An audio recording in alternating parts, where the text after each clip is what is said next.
Magsiyawit na bayan, pinagpalad ka, laki ng biyayang pangako niya, sumilay na. Sinaw ng hari, ang taong may pusing, upang siya'y makapiling, mapagirap na Diyos natin. Ayan, magsiyawit na bayan, pinagpala ka, dakilang biyayang pangako niya, sumilay na. Sa ngalan ng Ama at ng Anak at ng Espiritu Santo. Amen. Ang pagpapala ng ating Panginoong Hesukristo, ang pag-ibig ng Diyos Ama, at ang pakikipagkaisa ng Espiritu Santo naway sumainyong lahat. At sumainyo rin. Mga kapatid, aminin natin ang ating mga kasalanan upang tayo maging marapat gumanap sa banal na pagdiriwang.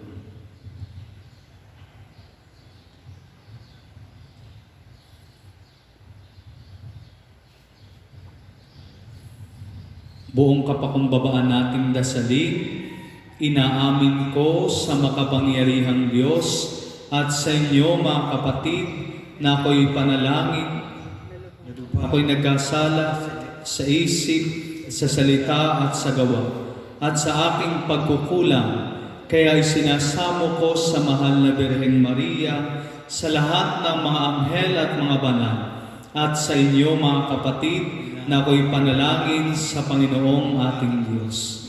Kaawaan tayo ng makapangyarihang Diyos, patawarin tayo sa ating mga kasalanan, at patnubayan tayo sa buhay na walang hanggan. Amen.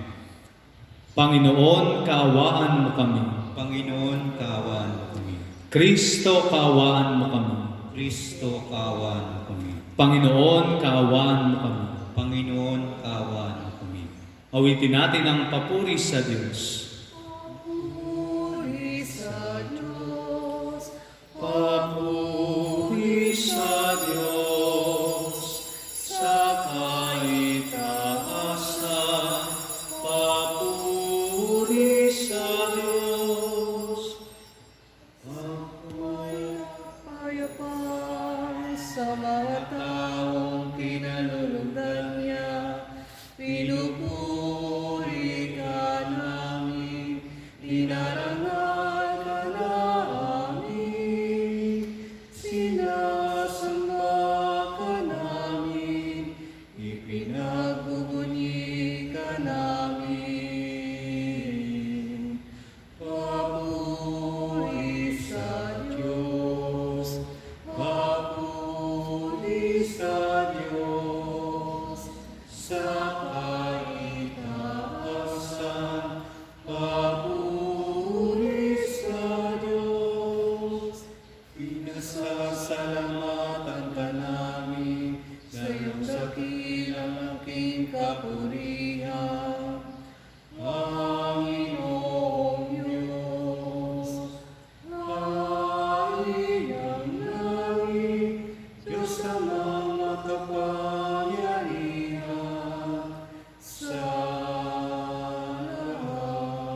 Manalangin tayo.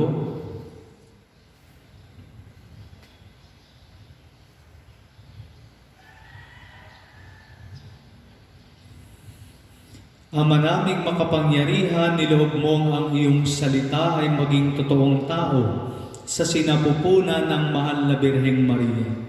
Kaming sumasampalataya na Diyos na totoo at tao ring totoo ang aming tagapagligtas ay pagindapatin mong makasalo sa kanyang pagka-Diyos. Sa pamagitan niya, kasama ng Espiritu Santo, magpasawalang hanggan. Amen.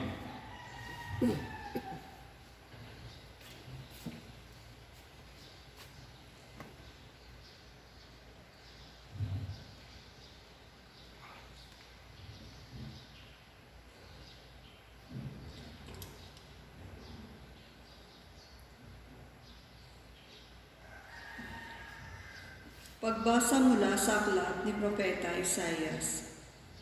Noong mga araw na iyon, pinasabi ng Panginoon kay Akas, "Humingi ka sa akin ng palatandaan, maging sa kalaliman ng Sheol o sa kaitaasan ng langit." Sumagot si Akas, "Hindi po ako hihingi, hindi ko susubukin ng Panginoon." Sinabi ni Isaias, "Pakinggan mo, sambayan ni David. Kulang pa ba ang galitin ninyo ang mga tao na pati ang aking Diyos ay inyong niyayamot? Kaya nga't ang Panginoon na rin ang magbibigay ng palatandaan. Maglilihi ang isang dalaga at manganganak ng lalaki, at ito'y tatawaging Immanuel, sapagkat ang Diyos ay sumasa atin."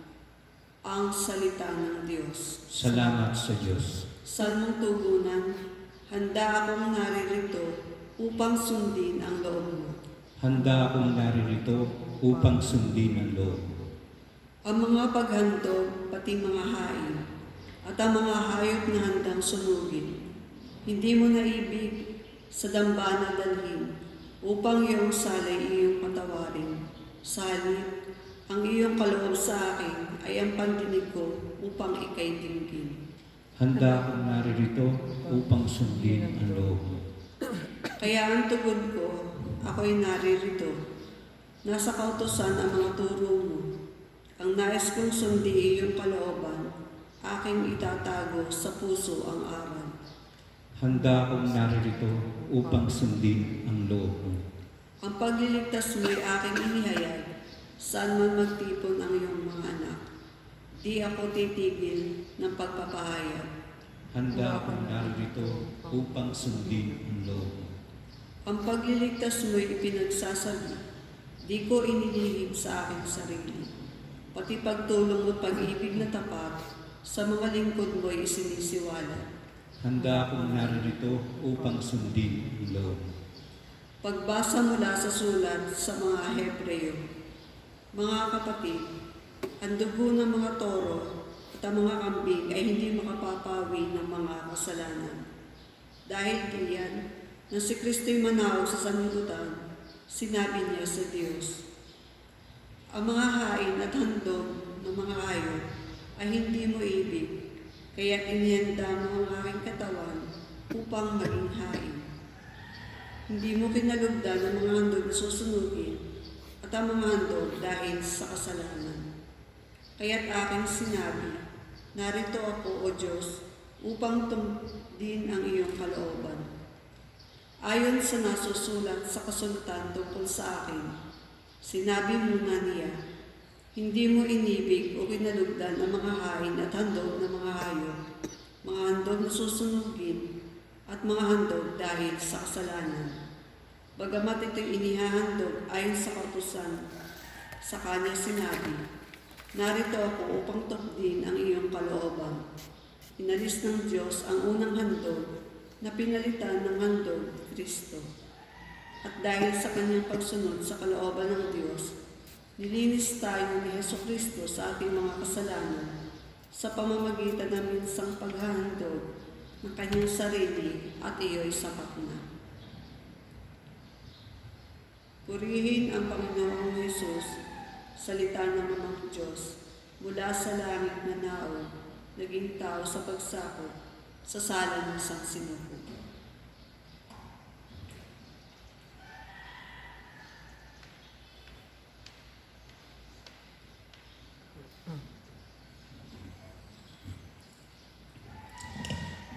Sumainyo ang Panginoon. At sumainyo rin. Ang mabuting balita ng Panginoon ayon kay San Lucas. Papuri sa iyo, Panginoon.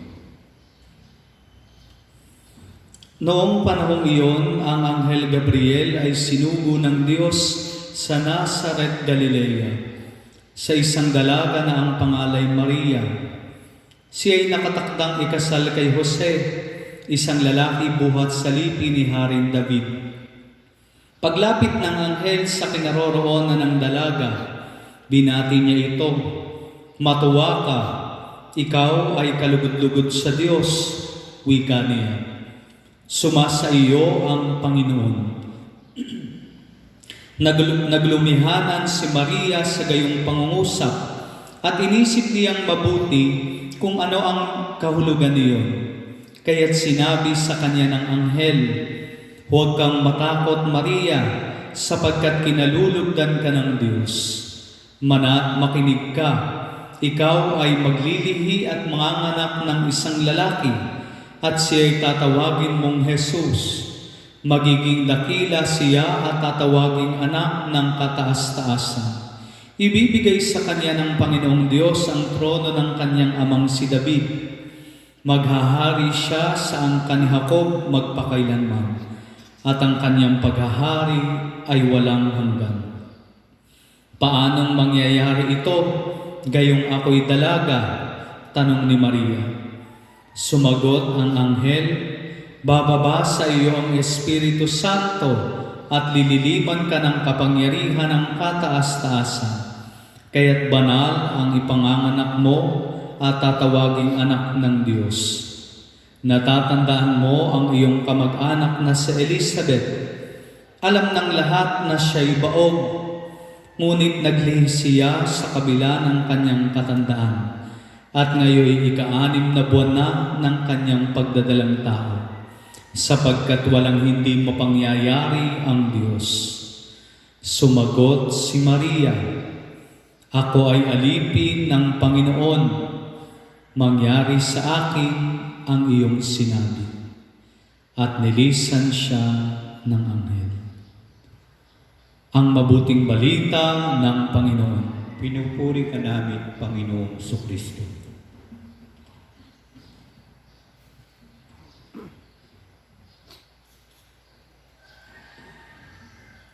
Magandang umaga po sa ating lahat.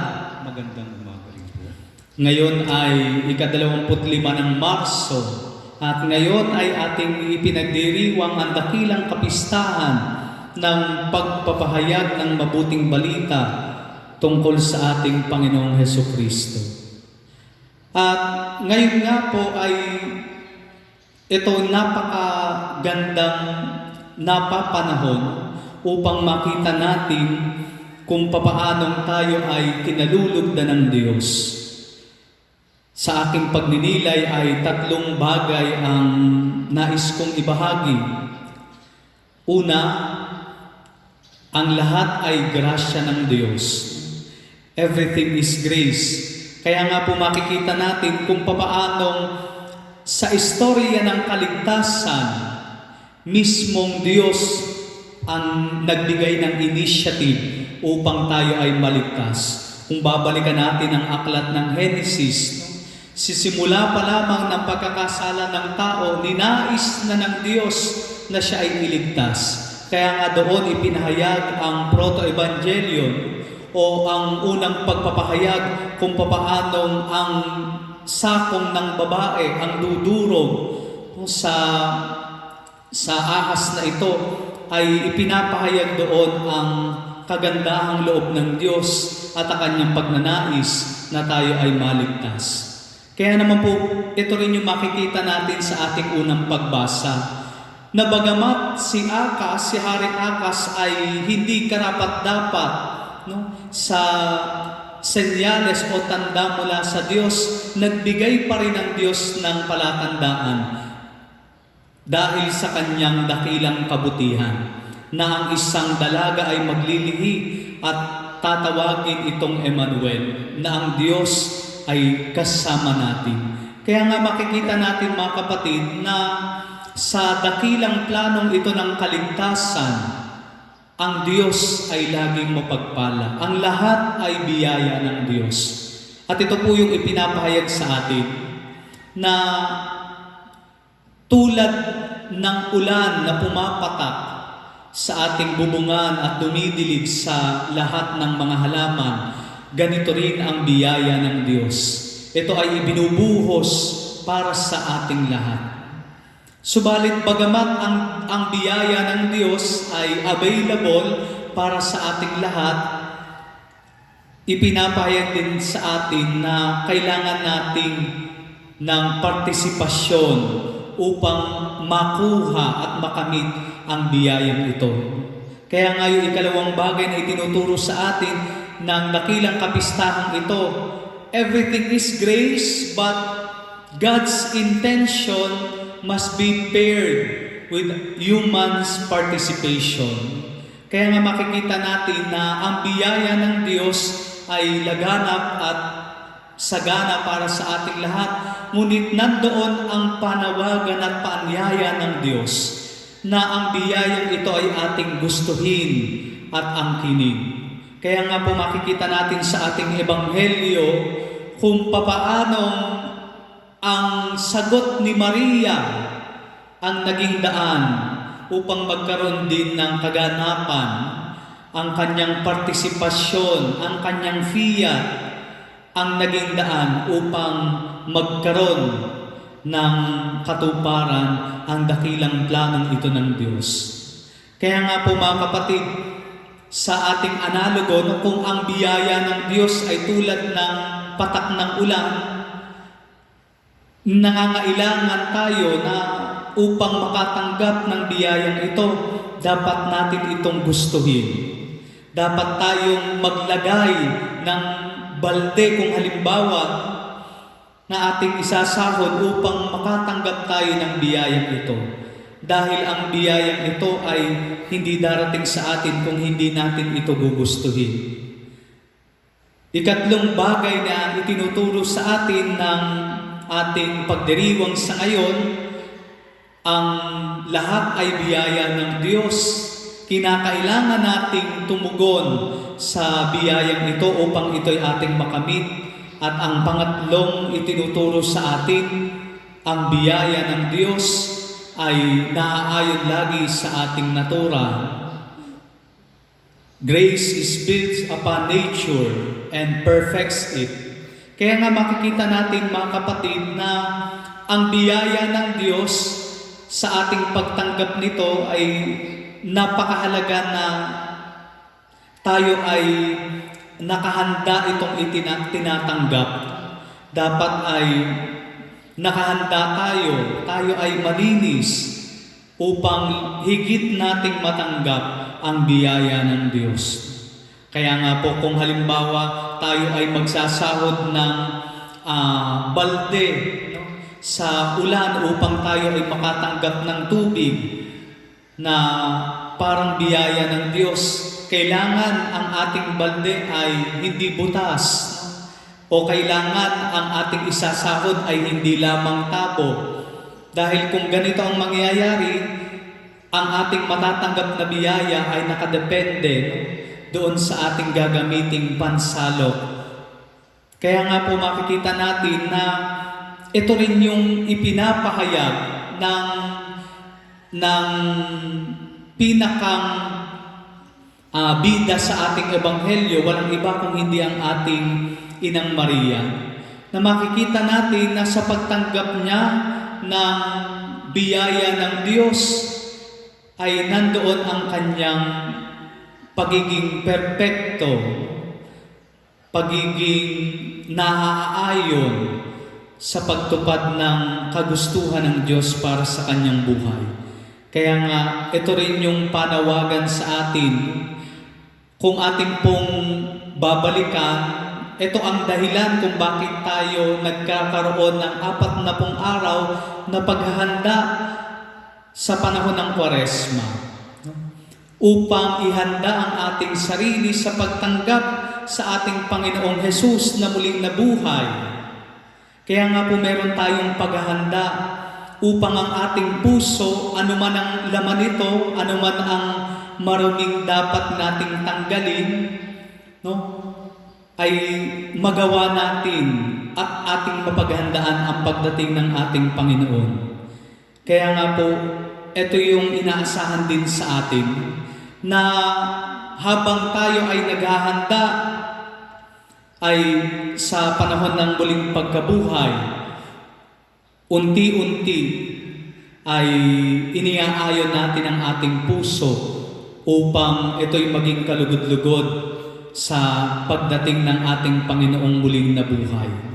Kaya nga po makikita natin na sa ating pagsahod ng tubig ulan na sabi ko nga ay parang biyaya ng Diyos, ito yung magiging batayan natin na naayon ang biyayang ating tatanggapin.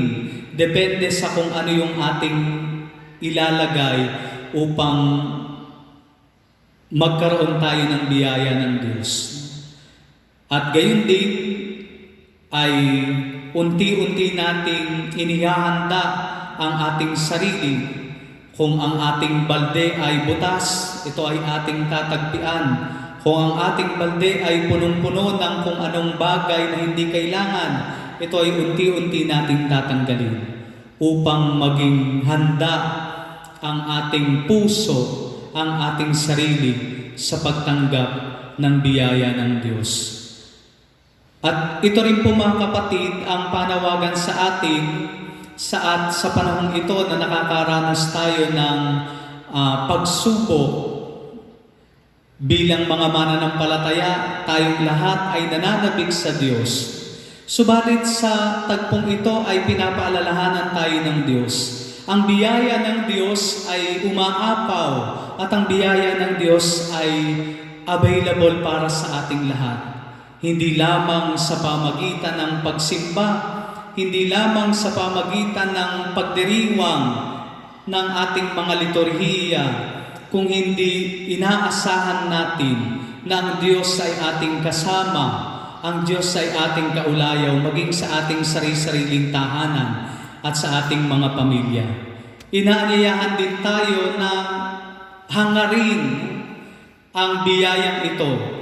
Kaya nga po, ang biyayang ito ay makakamit din natin kung tayo ay tutugon sa panawagan ng pamahalaan at ng simbahan.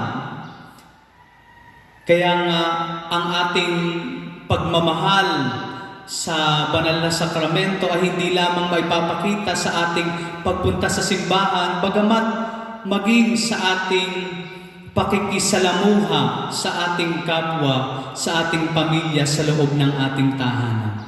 At gayon din, higit sa lahat, nawa ang pagkakataong ito na ibinibigay sa atin ng Panginoon ay maging mga panahon din ng paghahanda upang maihanda natin ang ating sarili sa pagtanggap kay Jesus na muling nabuhay. Kaya nga po ngayong panahon ng quarantine, inaasahan din tayo na hilumin na sabi nga ay ihanda ang ating sarili, ang ating pamilya para sa darating na para sa muling pagkabuhay ng ating Panginoong Hesus. At ito po yung inaasahan sa atin upang sa pagdating ng ating Panginoong Hesus na muling nabuhay, tayo ay maging handa katulad ng ating inang si Maria. Pagpalain po tayo.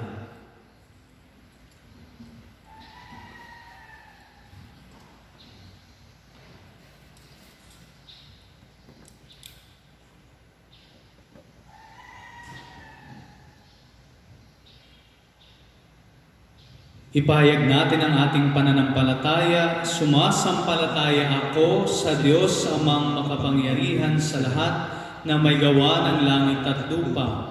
Sumasampalataya naman ako kay Jesucristong isang anak ng Diyos, Panginoon nating lahat. Nagkatawang tao siya lala ng Espiritu Santo. Pinanganak ni Santa Mariang Birhen. Pinagpakasakit ni Poncio Pilato. Pinako sa krus ng matay na inilibig. Nanaog sa kinaroroonan ng mga yumao. Nang may 3 araw na buhay na muli. Umakyat sa langit. Naluluklok sa kanan ng Diyos amang makapangyarihan sa lahat. Doon magmula at maririto at hukom sa nabubuhay at namatay na tao.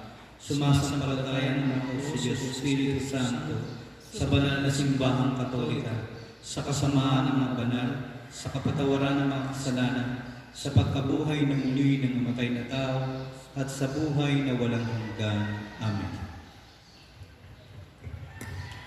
Oratio Imperata, Diyos Ama namin, lumalapit kami sa iyo para sa aming kahilingan na kami ay iyong proteksyonan laban sa COVID-19 na kumitil na ng maraming buhay at nakaapekto na sa sangkatauhan. Nananalangin kami para sa iyong biyaya, para sa mga taong inatasan na pag-aralan ng kalikasan at ang sanhi ng virus na ito.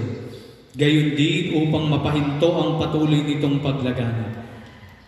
Gabayan mo po ang mga inatasang mga laga sa kalusugan na kanila nawang magampanan ang kanilang tungkulin ng buong husay at may malasakit.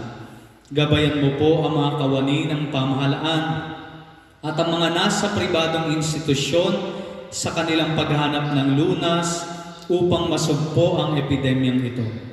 Ipinapanalangin namin ang lahat ng mga naapektuhan. Nawa ay ilumin mo po ang kanilang karamdaman.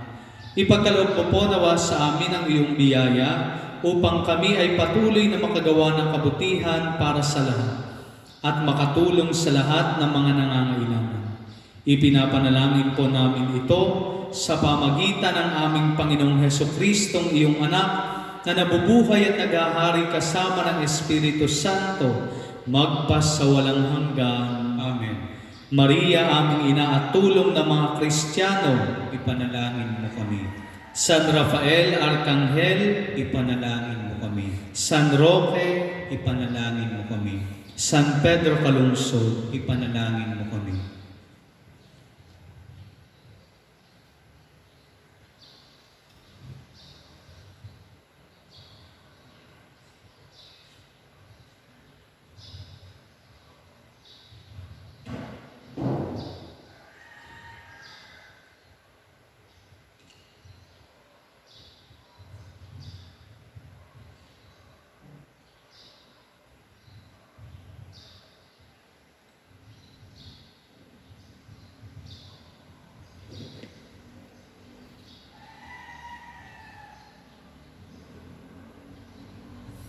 Kapuri-puri ka, Diyos samang lumikha sa sanlibutan, sa iyong kagandahang loob, narito ang aming mayaalay.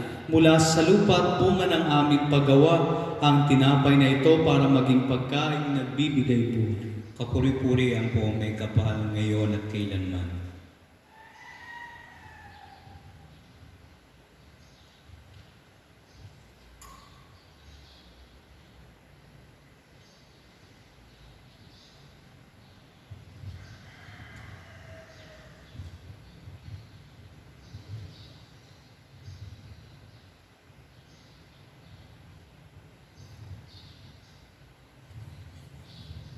Kapuri-puri ka, Diyos samang lumikha sa sanlibutan, sa iyong kagandahang loob, narito ang aming mayaalay.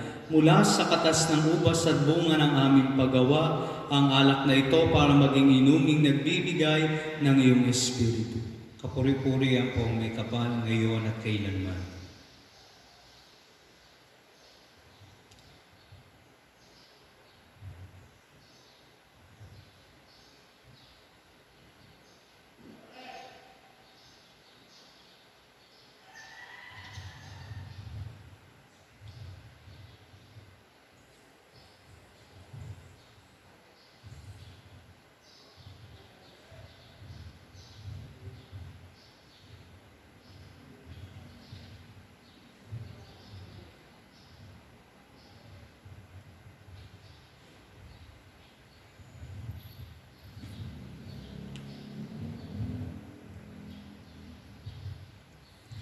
Manalangin kayo mga kapatid upang mapaghain natin ay kalugdan ng Diyos amang makapangyarihan.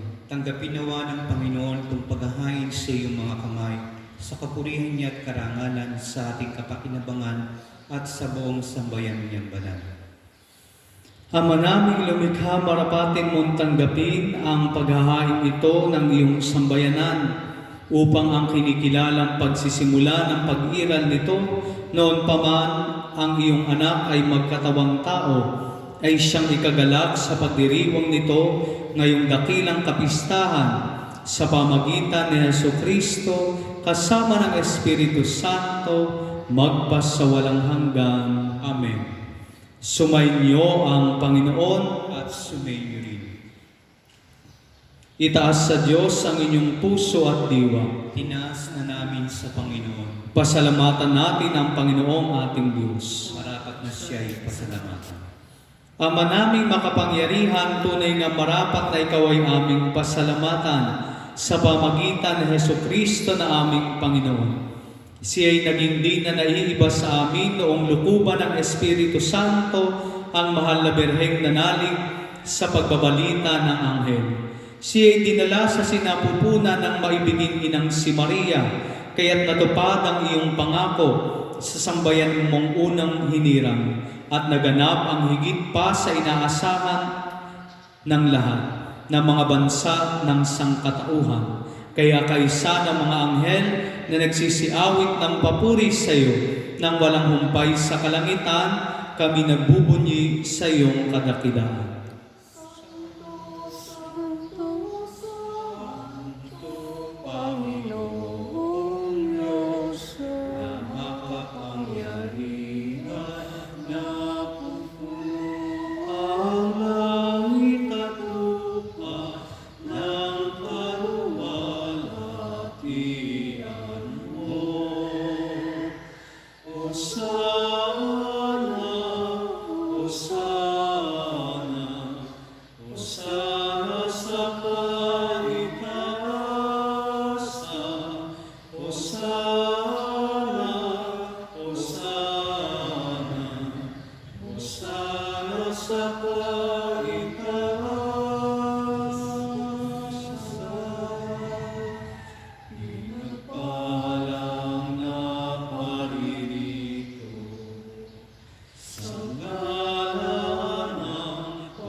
Ama naming banal, ikaw ang bukal ng tanang kabanalan, kaya't sa pamagitan ng iyong Espiritu, gawin mong banal ang mga kaloob na ito upang para sa amin maging katawan at dugo ng aming Panginoong Jesucristo.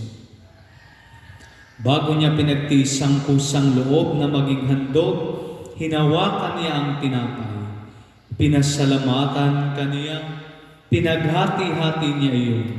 Iniabot sa kanyang mga alagad at sinabi, "Tanggapin ninyong lahat ito at kanin. Ito ang aking katawan ay hahandog para sa inyo."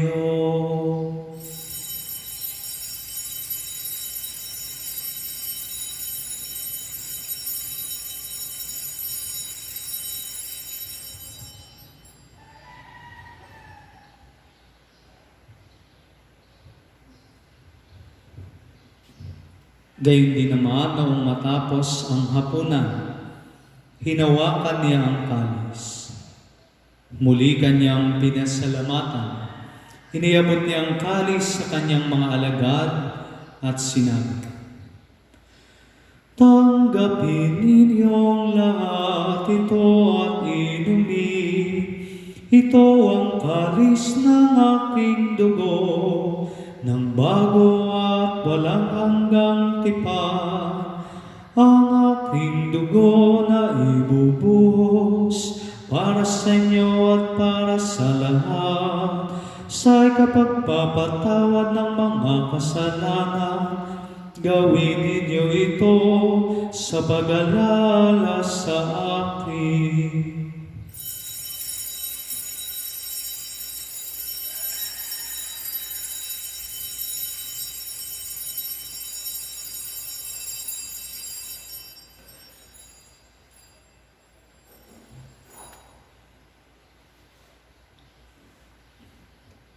Ipagbunyi natin ang misteryo ng pananampalataya. Si Kristo'y namatay, si Kristo'y nabuhay, si Kristo'y babalik sa wakas ng panahon. Ama, ginagawa namin ngayon ang pag-alala sa pagkamatay at muling pagkabuhay ng iyong anak. Kaya tiniaalay namin sa iyo ang tinapay na nagbibigay buhay at ang kalis na nagkakaloob ng kaligtasan. Kami nagpapasalamat dahil kami iyong minarapat na tumayo sa harap mo para maglingkod sa iyo. Isinasamo namin kami magsasalo-salo sa katawan at dugo ni Kristo ay mabuklod sa pagkakaisa sa pamagitan ng Espiritu Santo. Ama, lingapin mo ang iyong simbahang laganap sa buong daigdig. Puspusin mo kami sa pag-ibig, kaysa ni Francisco na aming Papa, ni Buenaventura na aming Obispo at ng Tanang Kaparian. Alalahanin mo rin ang mga kapatid naming nahimlay na may pag-asang sila'y muling mabubuhay, gayon din ang lahat ng mga pumanaw.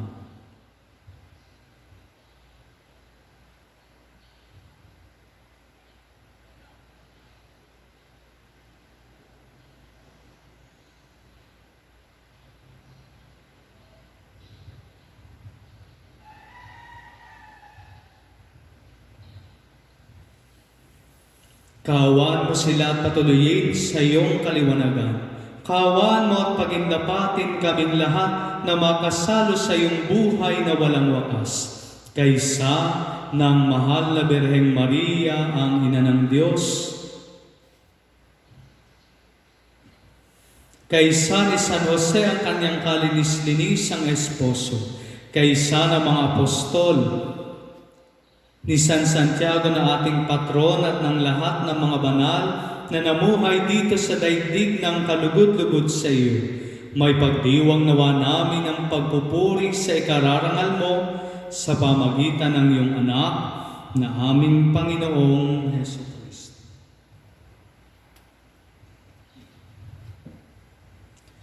Sa pamagitan ni Kristo, kasama niya at sa Kanya, ang lahat ng parangal at papuri ay sa iyo, Diyos samang makapangyarihan, kasama ng Espiritu Santo, magpasawalang hanggan. Amen. Sa tagubili ng mga nakagagaling na utos sa turo ni Jesus na Panginoon natin at Diyos, ipahayag natin ang lakas loob.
Hinihiling namin kami adiyas sa lahat ng masama, pagkalooban ng kapayapaan araw-araw, iligtas sa kasalanan at ilayo sa lahat ng kapahamakan. Samantalang aming pinananabikan ang dakilang araw ng pagpapahayag ng tagapagligtas naming si Yesu Kristo. Sapagkat sa iyo ang kaharian at ang kapangyarihan at ang kapurihan magpakailanman. Amen. Panginoong Heso Kristo, sinabi mo sa iyong mga apostol, kapayapaan ang iniiwan ko sa inyo.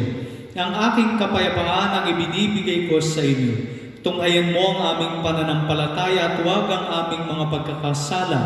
Pagkalooban mo kami ng kapayapaan at pagkakaisa ayon sa iyong kalooban. Kasama ng Espiritu Santo, magpasawalang hanggan. Amen.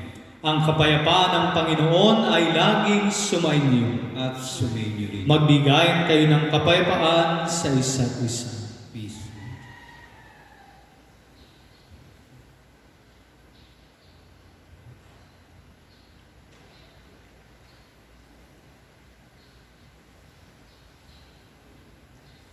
Kordero ng Diyos, nag-aalis ng mga kasalanan ng salibutan, maawa ka sa amin. Kordero ng Diyos, nag-aalis ng mga kasalanan ng salibutan, maawa ka sa amin. Kordero ng Diyos, nag-aalis ng mga kasalanan ng salibutan, ipagkaloob mo sa amin ang kapayapaan.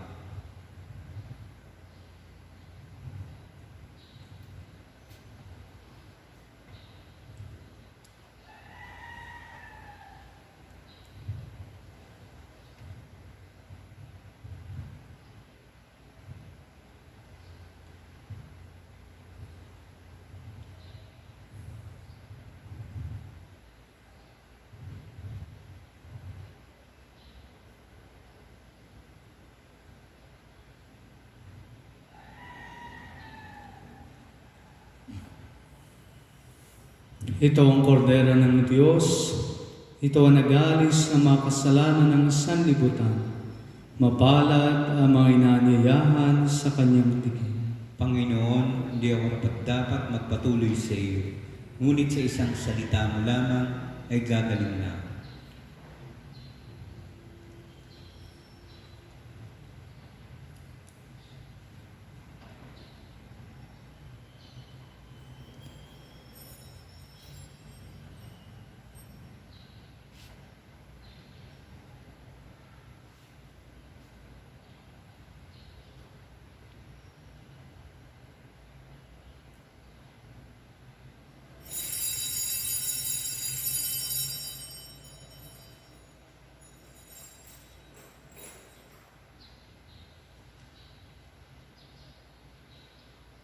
Maglilihi itong berhen at magsisilang ng sukli.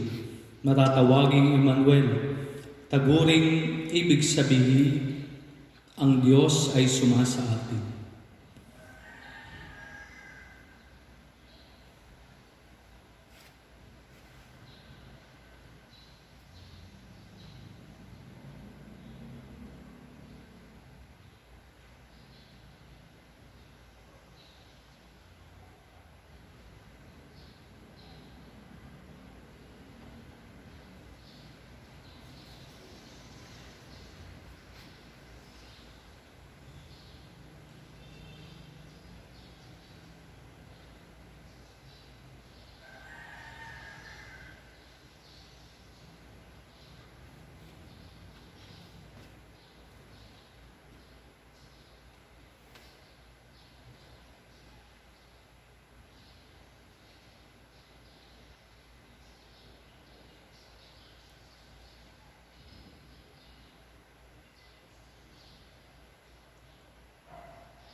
Manalangin tayo.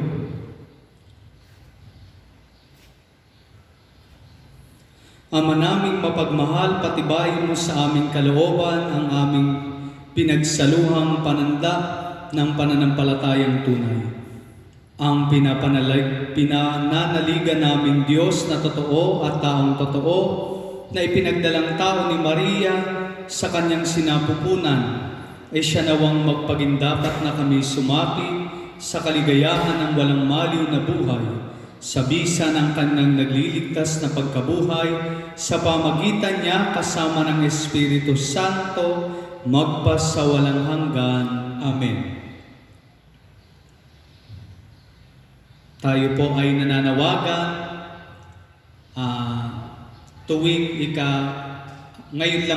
ngayong ikapito ng gabi, mamaya po ay tutunog ang ating kampana bilang senyales at tayo po inaanyayahan na sama-samang magdasal ng Ama namin.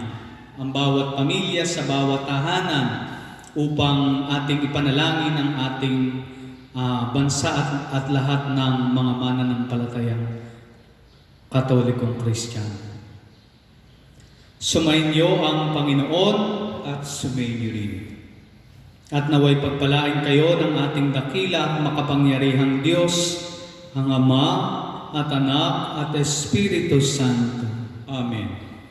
Ang misa ay naialay na, humayo kayo sa kapayapaan upang ang Panginoon ay mahalin at paglingkuran. Salamat sa Diyos.